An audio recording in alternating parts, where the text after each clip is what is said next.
Hello, everybody, and welcome in on this wonderful Wednesday morning. Hopefully, your day's off to a great start. Brooks Baptiste here, checking in from the First Alert desk.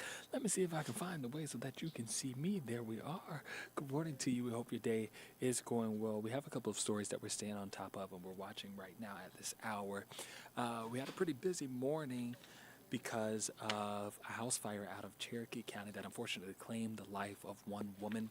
We want to show you a little bit of what that scene looked like, just so you can get somewhat of an idea of what was going on out there.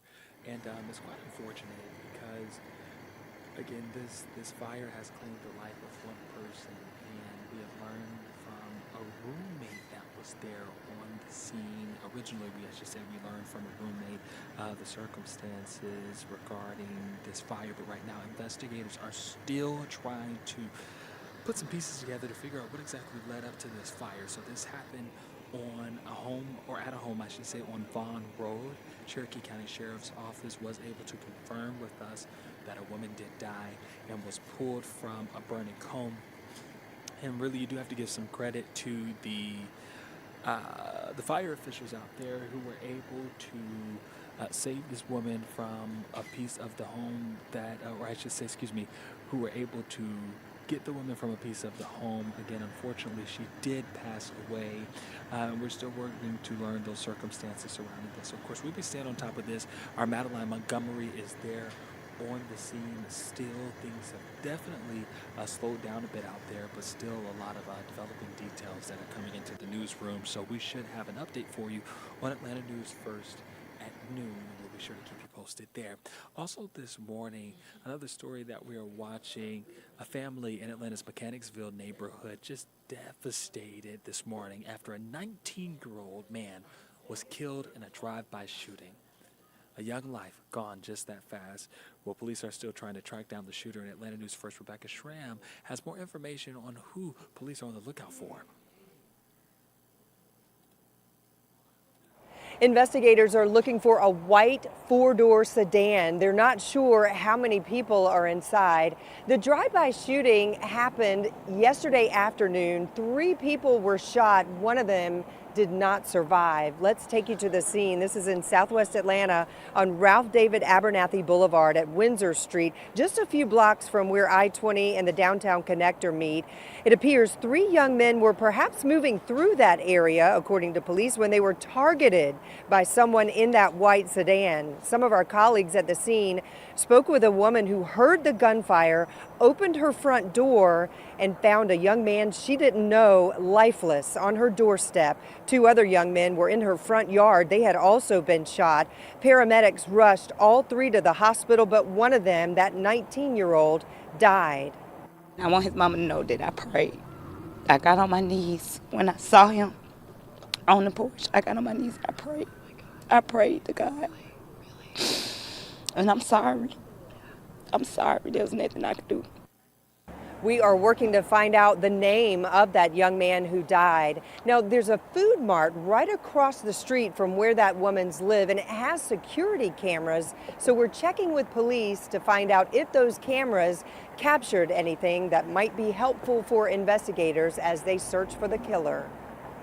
In Atlanta, Rebecca Schramm, Atlanta News First. Just so heartbreaking hearing from, unfortunately, that woman who says there was nothing that she could do, and apologizing to the mother of that victim. Just hard to hear, and unfortunately it's something that we continue to see here in Atlanta, and many people calling on officials to do something about things like this, because we continue to have to report on these unfortunate situations, and especially we're just a couple of days into the new year, so that makes it even worse if you look at it like that. Well, another story that we're watching right now, a father who is facing charges for his daughter's own murder. Atlanta News First, Bridget Spencer has more on this story because police say the 4-year-old girl was found shot to death in her own home. Police believe the 4-year-old Kamaya Purdue got a hold of her father's gun. Her dad, DeMarcus Purdue, now facing multiple charges. Police believe Purdue left his gun unattended in his bedroom at the Martell complex on New Year's Eve. They believe Kamaya found that gun. Now, it's not immediately clear who shot the weapon, but police are charging her father with second-degree murder, second-degree cruelty to children, as well as tampering with evidence. Now, Chief Sean Buchanan says, unfortunately, these incidents are happening all too often. First of all, do not leave them accessible to children. Do not leave them anywhere low. Second of all, put them in a storage. Buy safe. Also, make sure you do not leave your ammunition in the weapon. That is the biggest thing. Atlanta-based CDC backs the chief up here, saying it's not only good enough to leave the gun out of sight or out of reach, it's best to make sure it is locked up in a safe. In East Point, Bridget Spencer, Atlanta News First.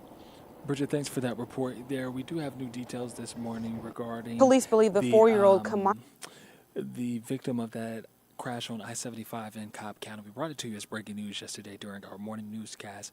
Well, a 23-year-old from Marietta was killed in that 5-car crash in Cobb County. You may remember that I-75 was shut down for hours at Cumberland Parkway, creating a bit of a mess for traffic and for morning commuters. Well, investigators say that 23-year-old Stephen Slaymaker did die on the scene. 3 others had to be taken to the hospital, and we'll update you on any of those new details that come out of this investigation once we get them into our newsroom.